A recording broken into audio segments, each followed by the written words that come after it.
Bueno, entonces, un yeso colgante para este tipo de fractura no es lo más adecuado, provoca diastasis, o sea, separación de los fragmentos, y encima me está provocando una compresión a nivel del foco de la fractura, que les puedo asegurar que esto al paciente les duele más tener este tipo de yesos que no tener nada.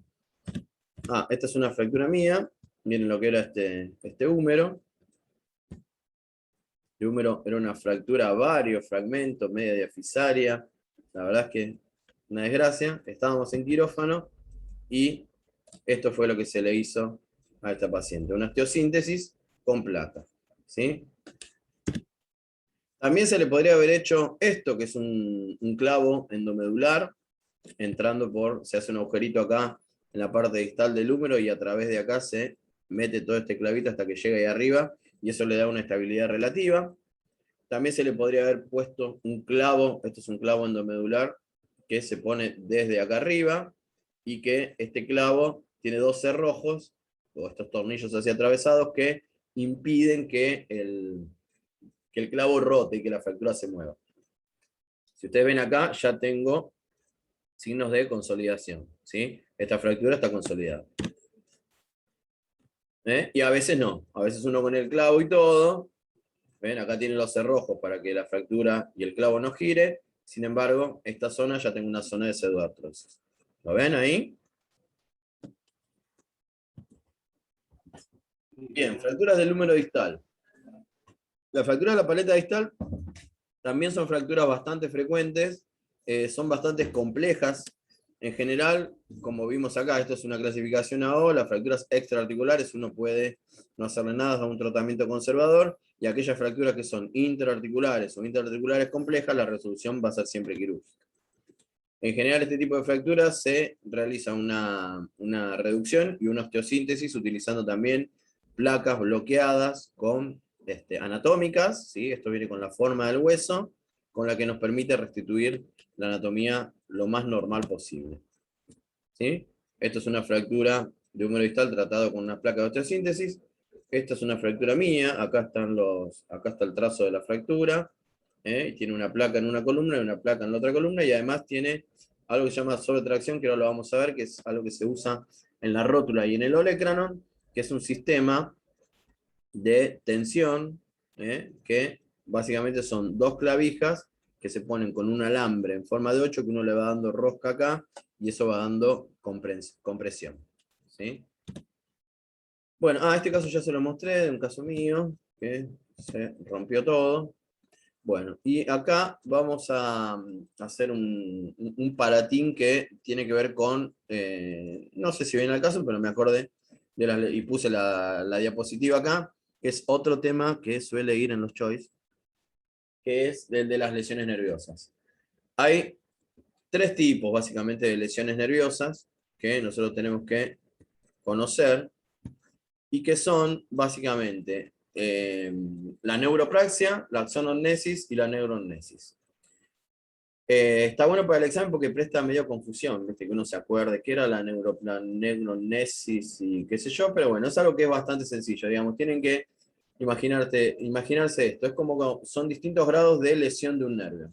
Vamos a considerar que el nervio es un cable, ¿no? Con el plastiquito y todos los filamentos de cobre adentro, ¿sí? Como si fuera esto, es un nervio, y que en el primer grado de lesión, habitualmente uno a veces está operando y justo el nervio está pasando por la zona de fractura, entonces lo agarra uno con un gancho, lo separa, lo corre. Esto es bastante frecuente en las fracturas de húmero, que el nervio radial esté dando vueltas alrededor de la diáfisis, entonces cuando uno quiere poner la placa, el nervio está ahí metido, obviamente no le puedo poner la placa encima del nervio y apretar el nervio con la placa, o sea que lo tengo que estar corriendo, manipulando para para ir sacándolo del campo quirúrgico. ¿Qué sucede? Muchas veces estos pacientes, ese hecho de estar moviendo el cablecito de un lado para otro hace que deje de funcionar. Entonces ese sería el primer grado de lesión. El paciente, relativamente frecuente que venga un paciente con una osteosíntesis de húmero con una parálisis radial, ¿sí? Y la parálisis radial va a estar, en este caso, como consecuencia del hecho de una neuropraxia, es decir, de una lesión del nervio pero con un nervio que es ad integrum. Y ese tipo de lesión recupera espontáneamente. ¿Sí? En general, la sintomatología tampoco es completa del todo. A veces es incompleta la pérdida, ¿no? Puede tener algún motor, pero en general puede persistir la sensibilidad en la zona o puede tener parestesia. Y en general esto recupera y recupera bastante rápido. Acá dicen 2 meses, 2 semanas a 2 meses, más o menos sí. El paciente vuelve a los controles y ya empieza a recuperar su función radial. Ya en el segundo grado sería esto mismo, pero que se rompen los cablecitos de cobre que tiene adentro el nervio. ¿Sí? Se mantiene toda la cubierta externa, pero se rompen todos los cablecitos que tiene adentro. Eso sería un segundo grado de lesión que también ocurre una recuperación, tarda un poquito más la recuperación que en el primer grado, pero la recuperación ocurre también. Es un poquito más lenta, pero mientras se mantenga la cubierta de afuera del cable, el paciente recupera sin que tengamos que hacerle nada. Y en el tercer grado, que es la neuromnesis, es como si yo agarrara este cable y lo cortara con una tijera. ¿Sí? Ese tipo de lesión, si yo no lo reparo quirúrgicamente y voy y le pongo una telita adhesiva al nervio, juntando de vuelta los cabos, no hay recuperación. ¿Sí? Esos son los 3 grados de lesión del nervio: neuroplasia, axonomnesis y neuromnesis. ¿Sí? Siempre la resolución del último grado es la neurorragia quirúrgica, o sea, la sutura del nervio. Bueno, fracturas de olecranon, y creo que esto ya es lo último, son bastante frecuentes las fracturas de olecranon. Ven acá, la zona donde está la diastasis. ¿Sí? Fíjense bien y vean bien las placas, porque seguramente en el examen va a haber placas como esta, en los casos clínicos, donde van a tener que decir qué fractura es, qué tipo de fractura. Obviamente que van a ser fracturas altamente visibles, ¿no? Acá se ve perfectamente dónde está la fractura. Acá hay un fragmento que está siendo traccionado por el tríceps, y acá está el resto del cúbito. ¿Sí? No van a hacer fotos de fracturas que son medio dudosas si está fracturado o no. En general, las fotos que ponemos en los exámenes son muy representativas. Pero bueno, la realidad es que les cuesta bastante, incluso a ese tipo de fotos, darse cuenta de qué es lo que está pasando. Y como en el caso clínico, les va a ser de vital importancia seguir, es decir, si en el caso clínico yo les pongo una fractura de cadera, ¿sí? Puede ser una fractura lateral o una fractura medial. Si ustedes no saben distinguir si es lateral o medial, van a seguir el resto de las preguntas de tratamiento de una medial de una fractura que era lateral, ¿sí? Y van a estar inhabilitadas todas las preguntas de ese caso. ¿Se entiende? Entonces, aprendan a ver radiografías, miren radiografías, porque en el examen va a haber radiografías para la resolución de los casos. Las fracturas de olecranon pueden acontecer tanto en adultos como jóvenes. En general, los jóvenes tienen que ver con accidentes de alta energía, de moto, ¿sí? O accidentes de tránsito. Y en los ancianos, en general, no. Pueden ser por una caída simplemente, y se provoca la fractura. Siempre una radiografía, codo, frente y perfil. Descartar las lesiones asociadas, sobre todo nerviosas. En este caso, la lesión del nervio cubital. Y el tratamiento de este tipo de fracturas es, con esto que yo les mostraba recién, 2 clavitos que se ponen a través del hueso, y con este alambre alrededor, que cuando uno lo va, es esta figura de acá, 2 clavitos y un alambre que uno lo va ajustando, y eso va provocando el cierre de la fractura. También ahora hay placas especiales para la fractura de olecranon. También se le puede poner así 2 tornillos compresivos que me cierran la fractura. Estas son las que se usan ahora, que son unas placas bloqueadas, anatómicas, también, donde la zona de fractura está acá, uno hace la reducción y le pone la placa con los tornillos.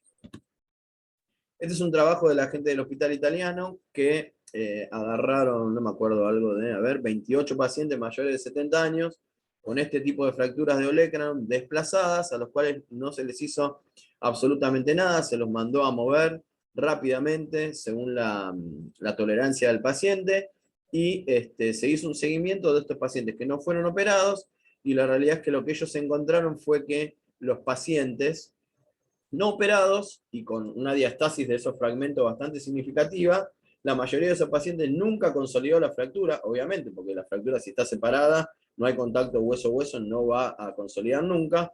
Todos estos pacientes habían evolucionado a una pseudoartrosis, pero todos tenían unos scores de movilidad y satisfacción muy altos, con lo cual eran pacientes a los cuales mantenían un rango de movilidad casi completo, sin dolor y sin ser operados, ¿sí? Entonces, en pacientes mayores de 70 años, donde a veces es un riesgo meterlos a una cirugía, este trabajo y otros trabajos nos avalan a tomar una decisión de no operarlos, ¿sí? Esto, la fractura de cúpula la vamos a ver mañana.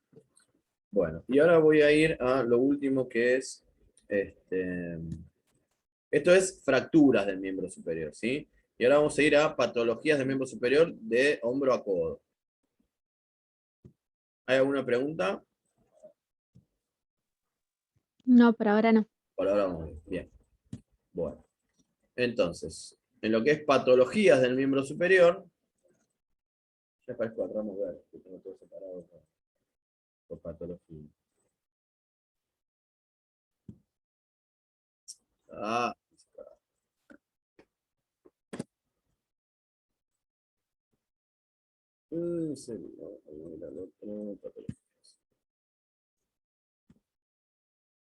bien, ahí lo ven, ¿no? Sí, Sí. Bueno, patologías entonces. Una de las cosas más comunes en el consultorio, los pacientes vienen al consultorio de traumatología, yo les diría que por 3 o 4 cosas. Una, porque los deriva el clínico, que es como la indicación más discutible. 2, porque les duele el hombro. 3, porque les duele la cintura. Y 4, porque les duele la rodilla, ¿sí? Les diría que de esas 3 cosas se llevan casi el 70% de los motivos de consulta de los pacientes en el consultorio.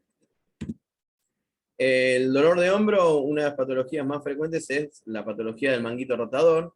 El manguito rotador, si ustedes se acuerdan de anatomía, obviamente, está formado por 4 músculos, ¿sí? Que se disponen alrededor de la cabeza y que son los que le imprimen la movilidad, tanto de abducción como de rotación interna y rotación externa. También algo que es bastante común en la patología es esta bursa subacromio subdeltoidea, que muchas veces en las lesiones del manguito rotador se presenta inflamada y que esto provoca mucho dolor. Y en general la patología del manguito rotador es una patología de espacio, ¿sí? Es decir, cuando el manguito rotador tiene esta zona, este espacio subacromial por donde discurre, que es un espacio bastante chico y que en general con los años la articulación acromioclavicular se empieza a degenerar, empieza a hacer artrosis y empieza a hacer osteofitos hacia aquí abajo que van provocando que el manguito rotador, cada vez que pasa por ahí, se vaya inflamando, se empieza a llenar de líquido en la bursa y esta inflamación provoca mucho dolor. Nosotros los cambios, habitualmente a partir de los 50 años, podemos encontrar cambios en los estudios con pacientes asintomáticos y a partir de los 60 años es cuando los pacientes empiezan con dolor, sobre todo si la actividad que desarrollan tiene que ver con actividades overhead, o sea, con la mano por encima de la altura de la cabeza. Esto es una... Bueno, el doctor Álvaro Muratore es el actual presidente de la Asociación Argentina de Cirugía de Mano, que además es un anatomista impresionante. Yo le robo bastante estas cosas a él, ¿sí? Le pedí permiso igual, pero bueno, se lo robé.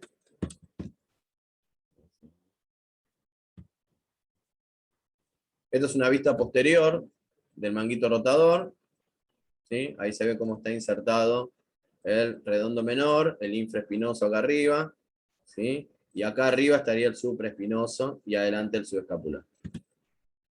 Está mejor el coso que en las fotos, pero bueno, así es como está dispuesto el manguito rotador. Esta es una visión del espacio subacromial, donde vemos acá, estaría el supraespinoso, el subescapular, el infraespinoso y el redondo menor que viene por acá atrás, y acá tenemos el ligamento coracoacromial, ¿sí? Que esto lo vamos a ver en otra patología. Esto es el tendón, esta es la apófisis coracoide, con la inserción de los ligamentos, el coracoacromial, y esto es la porción larga del bíceps, que se inserta en la coracoides, y su otra porción que es interarticular. Estos son los dos tendones del bíceps. Acá está el bíceps, el tendón conjunto con el coraco. Bueno, esto es un dibujito de cómo, esto mismo que yo les mostré en los preparados, de cómo están dispuestos los músculos en el manguito rotador, ¿sí? Es todo más de lo mismo. Y lo que sí vamos a ver son, incluso cuando vengan al práctico, las maniobras con las cuales uno sospecha la lesión del manguito rotador. Las vamos a hacer acá en lo práctico. Las lesiones las maniobras para el tendón del bíceps, como la de Jergason, o la de Job, o el test de NIR, para ver esto que yo le decía, el conflicto de espacio, nosotros solemos decirlo como impingement subacromial, ¿sí? Vamos a hacer todas estas maniobras que son bastante frecuentes. Yo las utilizo bastante en el consultorio para evaluar los dolores de hombro. El dolor de hombro puede deberse a distintas causas. Puede haber calcificaciones a nivel del manguito rotador. Puede haber la patología artrósica, donde se ven como los osteofitos que van a improntar sobre el manguito rotador porque aparecen sobre el espacio subacromial, reduciendo el espacio subacromial. Y esto, que acá lo que vemos es un ascenso de la cabeza humeral. Fíjense que la distancia que hay tendría que estar acá abajo, en el borde inferior de la glena, esta cabeza, y se fue para arriba y está provocando un compromiso acá, un choque entre la cabeza y el acromion. Y básicamente esto, si bien yo, digamos, para ver un manguito rotador necesito una resonancia, si yo le pido a un paciente una radiografía y la radiografía me viene así, yo acá puedo suponer que no está el manguito rotador y que por eso la cabeza ascendió, ¿no? Y esto es un signo como bastante claro de que este paciente no tiene manguito rotador, de la misma manera que si este paciente, yo le pido la radiografía porque le duele el hombro y le veo estos osteofitos, obviamente sin ver el manguito rotador voy a poder sospechar que el dolor que tiene en ese hombro tiene que ver con una patología del manguito rotador secundario a esta artrosis. Doctor, le hago una pregunta. En el caso ese de la elevación del húmero, ¿justamente se debe a la atrofia o lo que usted había dicho de la articulación que genera la compresión del espacio donde pasan los músculos del manguito? ¿Por Sí. eso se eleva el húmero? No, Esa sería lo que pasa es que la artrosis esos picos, hacen como, ¿vieron esas cuevas que tienen estalactitas y estalagmitas? Bueno, es como que empieza a crecer algo así del techo, y cuando el tendón pasa por ahí, primero se lastima y se inflama, y en su evolución se termina cortando, ¿sí? Cuando se corta el tendón del manguito rotador, la cabeza pierde el manguito que es la que lo sostiene abajo, y sube y se va para arriba y choca con el acromion. Ah, perfecto. Gracias. ¿Qué es lo que vamos a pedir? ¿Qué es lo que habitualmente pedimos en un paciente con un dolor de hombro? Que ya le hicimos las maniobras, que le pedimos las radiografías si sospechamos una lesión del manguito rotador.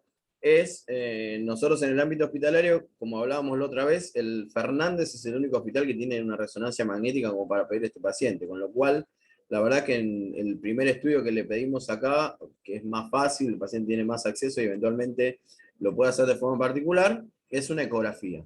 La ecografía, obviamente, que ya en todas las materias hemos dicho que es operador dependiente, y no nos va a dar un detalle muy exacto de la patología del manguito rotador, pero nos puede dar una orientación, ¿sí? Por ahí no nos va a mostrar el detalle, pero por lo menos, yo, como siempre le digo a los pacientes, es como que yo quiero ir a comprar caramelos al kiosco, y yo desde acá de la ventana no veo si el kiosco está abierto o está cerrado. Entonces le voy a hacer una ecografía, y la ecografía no me va a decir si tiene caramelo de chocolate, de menta, de frutilla, pero me va a decir si el kiosco está abierto o está cerrado. Entonces, si el kiosco está cerrado, directamente me quedo acá y no voy. Y si el kiosco está abierto, voy hasta el kiosco y me fijo si tiene caramelo. Entonces, con la ecografía yo voy a obtener más o menos esa información. Por lo menos voy a saber si el manguito rotador está roto o está sano. Si está roto, básicamente la solución va a ser quirúrgica.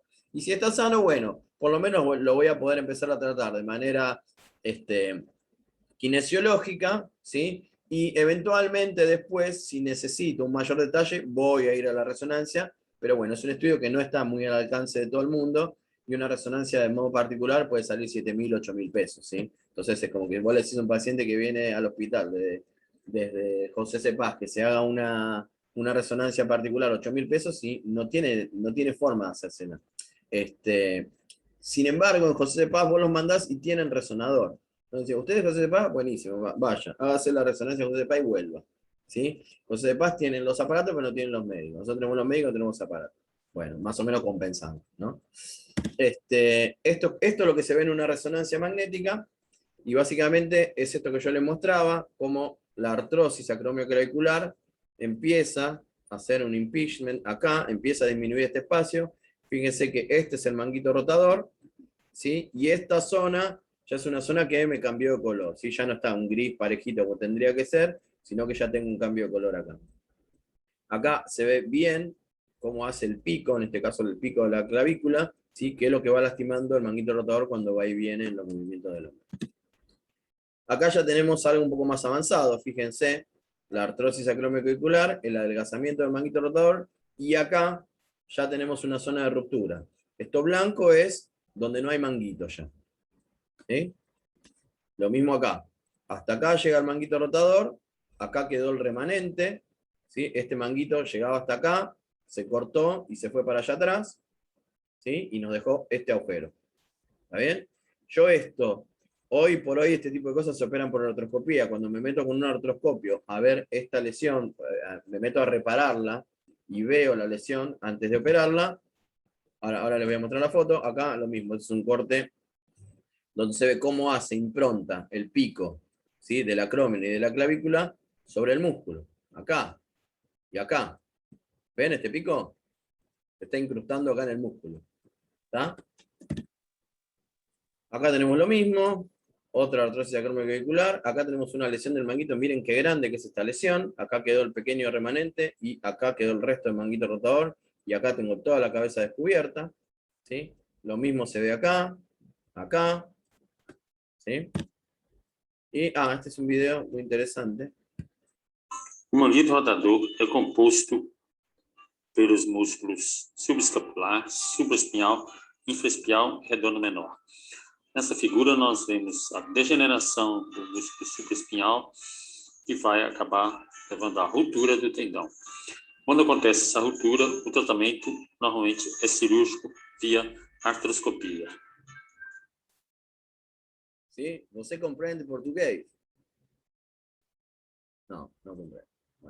Bueno, esto es lo que pasa habitualmente con el manguito rotador. Empieza a haber un conflicto acá de espacio, se empieza a lastimar un poquito este manguito rotador hasta que finalmente se corta, ¿sí?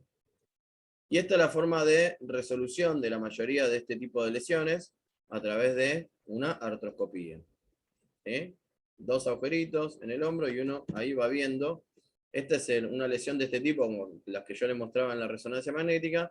Esto es lo que uno ve en una visión artroscópica. Acá está el húmero, en la zona donde se inserta el manguito rotador, y este es el manguito rotador roto y retraído, ¿sí? Que permite ver acá abajo la cabeza del húmero. Acá arriba está el acromion, entonces lo que uno hace con la cirugía es agarrar este borde libre y volver a insertarlo acá abajo. ¿Se entiende? Sí. Sí. Una pregunta. ¿Cuáles serían las causas de la artrosis, la acromioclavicular que causa esto? La artrosis es degenerativa, como cualquier artrosis en cualquier parte del cuerpo, ¿sí? ¿Se acuerdan los signos de artrosis radiológicos, no? Pinzamiento articular, esclerosis marginal, osteofitos. Pregunta de examen, ¿eh? Bueno, continúo.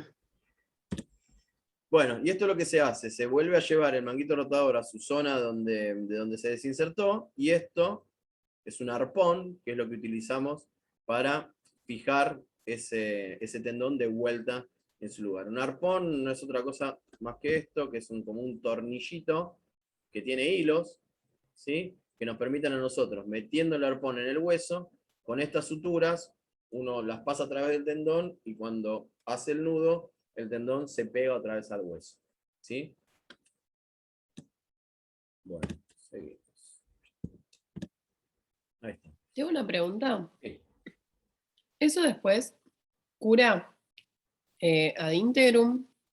O digamos, o sea, hay cicatriz y el tendón se vuelve a insertar en el hueso como antes, Sí. ¿o queda para siempre? No, el tendón se vuelve a insertar tranquilamente. Obviamente que en los casos en los que los pacientes son mayores, la calidad del tendón y la calidad muscular está bastante alterada, y eso hace que cueste bastante, digamos, es como cuando vos lo agarrás el tendón, a veces es como si fuera un trapo viejo, ¿viste? Vos lo traes, pero se te va quedando el tendón en la mano muchas veces cuando el paciente es muy añoso. Pero si un paciente que tiene 60 años, una cosa así, vos le agarrás el manguito rotador, se lo volvés a insertar y funciona. Claro, y esto se hace, digamos, en todas las situaciones. Conozco como una patología en donde, más que nada en fisicoculturistas, tengo entendido que como que se les corta Sí. el bíceps o el tríceps, y ahí sería lo mismo. En las lesiones del bíceps sí se reparan, actualmente se reparan. Tanto las desinserciones a nivel proximal como las desinserciones o rupturas a nivel distal se reparan, se vuelven a insertar, se vuelve a insertar el bíceps en su zona anatómica. En la tuberosidad bicipital hay distintas técnicas, pero sí, se hace Genial. la reinserción. Gracias. Bueno, otra de las patologías es la luxación acromioclavicular. En general, para la luxación acromioclavicular también ocurre, creo que ya les mostré en generalidades, el signo de la charretera acá, ¿sí? Y también tiene el signo de la tecla, o sea, si yo presiono acá, esa clavícula va a bajar, ¿sí? Y me va a dar el signo de la tecla, ¿sí? Generalmente son por traumatismos directos sobre el hombro. Lo que se rompe son los ligamentos, generalmente los coracoacromiales, siempre según la magnitud, la fuerza del traumatismo, primero se rompen los ligamentos que unen el acromion con la clavícula, ¿sí? Si la fuerza supera la resistencia de esto, ya me empiezan a comprometer los coracoclaviculares, y cuando se rompen los coracoclaviculares, la clavícula asciende porque no tiene que los mantenga abajo, ¿sí? Acá tenemos los distintos ligamentos, es el coracoacromial, los dos conoide y trapezoide, ¿sí? Que cuando primero se rompe esto, que es la cápsula de articulación con los ligamentos coracoclaviculares. Cuando se rompe esto, y por ahí mucho no asciende la clavícula porque queda sostenido por conoide y trapezoide. Pero cuando la fuerza supera esto y rompe conoide y trapezoide, la clavícula ya no tiene ningún tipo de sostén y se va para arriba. ¿Sí? Como se ve acá. Hay distintos tipos, esta clasificación de luxaciones, según las cosas que se van rompiendo. En el grado 1 hay compromiso solamente coracoclavicular, en el grado 2 hay un compromiso más marcado, pero con integridad del conoide y trapezoide, en el grado 3 se ha roto todo, y en el grado 4 hay la separación que hay entre la clavícula y el acromion es bastante marcada, y estas otras dos son cuando se mete la clavícula abajo del músculo. Entonces, esto no es tan frecuente, pero sí, nosotros en este tipo de clasificaciones lo que consideramos es que en aquellas lesiones de grado 1 y grado 2 no son quirúrgicas, el tratamiento es simplemente con una inmovilización y una kinesiología a partir de la 4ª semana. En las lesiones de grado 4 para abajo son todas quirúrgicas, ¿sí? Y en las de grado 3, más o menos, la mitad los operamos y la mitad no los operamos. No sé si tengo acá algún tipo de... Bueno, entonces algunas de las cosas que se hacen, esto ya no se usa más, la placa gancho, que baja la clavícula y digamos, con este sostén hace que la clavícula descienda. Esto en lesiones agudas a veces se usaba de bajar la clavícula y fijarla con unas clavijas a través de la piel. La realidad es que cuando uno saca las clavijas, muchas veces ese ligamento, si uno no lo repara, la clavícula vuelve a ascender y estamos en el mismo problema. Esta placa se afloja, se rompe, ¿sí? Esto es un sistema que se está usando mucho ahora, que es un aparatito en el cual hacemos un agujerito en la clavícula, pasamos este sistema, y este sistema tiene como un tope acá abajo que queda enganchado en el borde inferior de la coracoides, ¿sí? Entonces vos pasás ese aparatito por acá, lo fijás acá abajo y empezás a hacer fuerza desde acá arriba con los hilos hasta que la clavícula baja, y una vez que la clavícula baja, cortás el sistema y queda esto agarrado. Así quedaría esto arriba y esto abajo, ¿sí? Y esto funcionando como si fueran los ligamentos. Luxación ya vimos el otro día. La luxación se da porque la superficie articular de la glena es mucho más chiquita que la cabeza del húmero, ¿no? Decimos que es como cuando uno apoya una pelota de golf sobre el palito ese que se usa, ¿vieron? Para la pelotita de golf.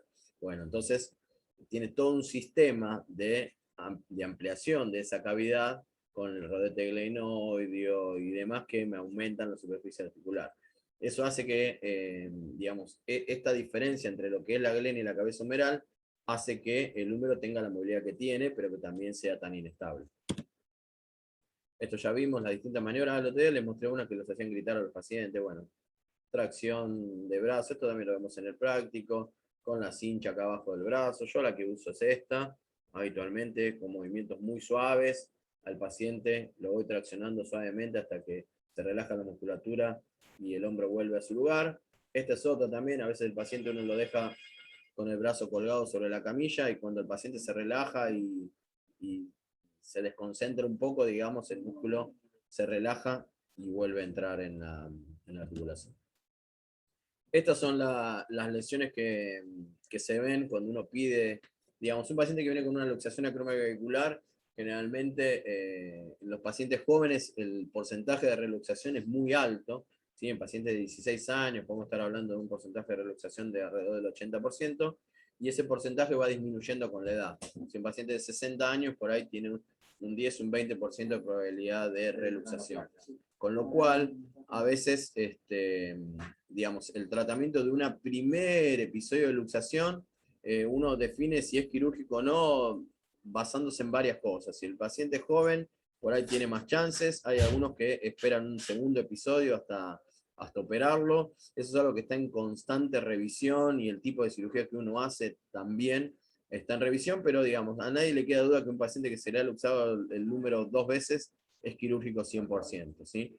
Y cuando se sale la cabeza del húmero, esto es lo normal, cuando se sale, queda la cabeza como impactada en la glena, y cuando vuelve a la posición normal, esa impactación deja una marca, que nosotros le decimos lesión de Hill-Sachs. Es la marca que le queda a la cabeza del húmero cuando se sale y se impacta sobre la glena. Así que cuando vuelve al lugar, se ve esto. Y la lesión de Bankart, que es la lesión de la parte anterior que sostiene a esa cabeza, que cuando se sale se rompe, y muchas veces ocurre una lesión también del hueso. Entonces, esto es lo que uno repara cuando opera un paciente con una inestabilidad de hombro o con una luxación recidivante. Acá es como se ve en una resonancia magnética. Esto es cuando ocurre la luxación y donde se está provocando la lesión de Hill-Sachs. Y esto es cuando está el hombro nuevamente reducido, pero que le quedó la marca, acá le quedó el Hill-Sachs digamos, que queda como muestra de que este hombro se ha luxado, ¿no? Si, che, este hombro se luxó, no, mira, tiene una Hill-Sachs enorme acá, este es un hombro que se ha luxado. Y acá es donde se ve la lesión de Bankart, ¿sí? El hombro se sale para allá, y en su salida se lleva puesta un pedacito de hueso, lo mismo que acá, ¿sí? Son las dos lesiones patognomónicas de la inestabilidad de hombro, la lesión de Hill-Sachs y la lesión de Bankart. Una pregunta. ¿Esto se ve únicamente con una resonancia o con algún otro estudio se puede llegar a ver? Sí, con la resonancia únicamente. A veces uno en una radiografía, mirándola muy detenidamente, podría ver